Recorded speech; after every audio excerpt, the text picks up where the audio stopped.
What is going on, everyone? Tenha here, and today in this video we are going to review Tighnari once again because I've been hearing that he is so mid or below average. I don't know where this is coming from, but I did tell you guys on my last or first Tighnari review saying that he's got good kit, he's okay, unlike other characters having shitty passive like you look with the use 50% less stamina when you're doing charge attack kind of shit, or maybe like a C4 of Xiao getting 100% fucking defense. Tighnari is actually good, and we're gonna show you that right now in this video. Let me introduce you to my Tighnari. He has 1347 attack, 339 elemental mastery because I have Nahida here, so we have a Dendro resonant. We have 83 crit, 210% crit damage, and 87% Dendro damage bonus. We are using the best inside weapon, Hunter's Path, level 90, R1. Artifact, we're using 4-piece Gilded Dream. Constellation, C0. Talents, 666. Let me tell you about this team. There were many possibilities for Tighnari team. I could have used Nahida, Tighnari, either Cookie for healing and maybe Yaemiko, but I chose Zhongli and Raiden Shogun for this reason. First, Tighnari is ranged, and Cookie Shinobu Electro thing is kind of melee ranged, right? So unless I'm gonna get really close to the enemy, Raiden Shogun's E is going to cover everything for a ranged character like Tighnari. And two, especially when you're using a charge attack, you probably have experienced it when you were using Ganyu. Ganyu gets interrupted while she's doing the charge attack, so that's why I decided to use Zhongli instead. And keep that in mind that my Zhongli is built full shielder, so he's not doing a lot of damage here and there.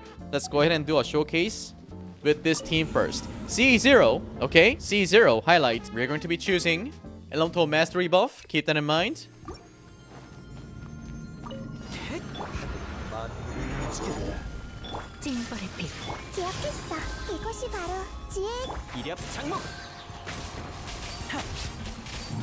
That's too much damage. That's like that ult.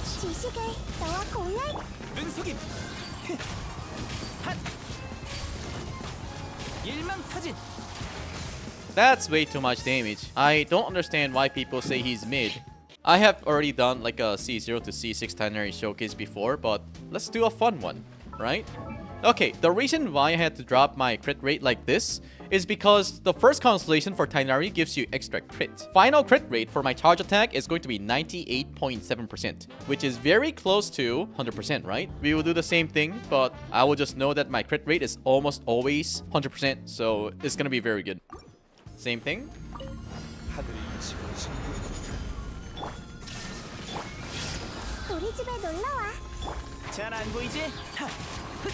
Oh, mistake. Ulti. Do the rotation. Shield up. Back to Tighnari. The rotation for this team is actually perfect. Use ulti first. UC. Okay. This is why I said Tighnari is not going to be bad for you, and that if you lose 50-50 and get this donkey boy, you can be happy. Alright, C2. When there are opponents within the banana, Tighnari gains 20% Dendro damage bonus. The effect will last up to 6 seconds if the field duration ends or if it no longer has opponents within it. 20% extra Dendro damage bonus? That's gonna be Poggies. Alright, here we go. 20% extra Dendro damage bonus. Oh, am I saying it right? What? 20% extra Dendro damage bonus. Oh. Do I see the difference? Yes, it was 57k. Now it's 59k. Those damage.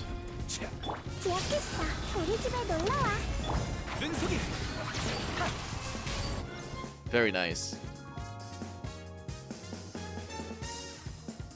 Now, C3, we get extra level for the shaft. This is the multiplier at level 6, 77, 95.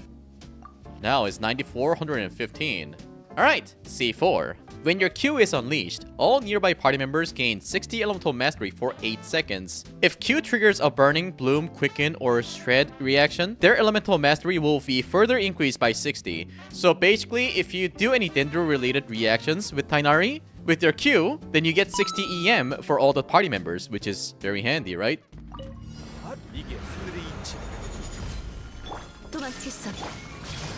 우리 집에 놀러 와. 잘 안 보이지? 뿌리까지 뽑아주지. Where is he going? 기억했어. 눈속임. Too many numbers, dude. 만물을 움직인다. 이따가 조금 아플 거야. 지식을. 고용 간파. 브레이치가 진군한다. 기억했어. 이곳이 바로 징벌의 빛. 이력 장목. Alright, we're moving on to the last constellation. Well, C5 first. We're getting extra levels for his E. It's just extra damage, right? Which I really don't like. I kind of mentioned this before, but for this kind of skills, I think miHoYo needs to give us like, after level 6, when you use boss materials, they give you like extra attacks or extra EM or extra stats even. Then people would be willing to triple crown and they would get their incentives for the love they put in for their characters, right? So this is my suggestions for future Genshin Impact. Now, the last constellation. I would say one of the most broken constellation for Tighnari. Guess what? Your charging time will be decreased by 0.9 seconds, which means you spam your skill shot and it will produce one additional cluster bloom arrow opponent. Very nice. All right, so this is what it looks like without this constellation.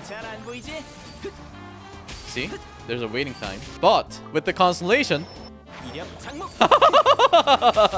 it means before he had the perfect rotation time, but after this we would probably have like 2 or 3 seconds left. That means we can kind of use our Raiden Shogun's ulti, right? So even if you have like C0 Raiden Shogun, it's totally fine. You'll be doing damage here and there because of all those buffs that you get from Nahida, right?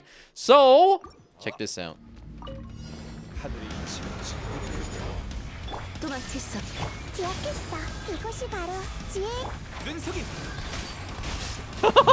We can even do another charge shot while we're waiting for this guy to respawn. Okay, Tighnari better.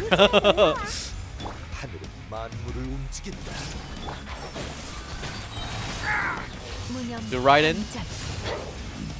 And then swap back to Nahida.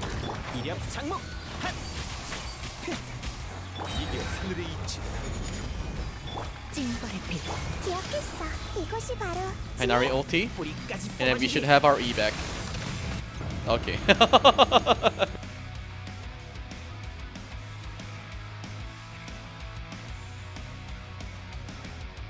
So, even if he was at C0, we saw that his damage was very, very good. And it was really smooth when you were doing rotations, right? Like, he's one of the best among the perma-banner characters. I like all of them, not gonna lie, except Chi-Chi. I don't like Chi-Chi. I don't know how to use her.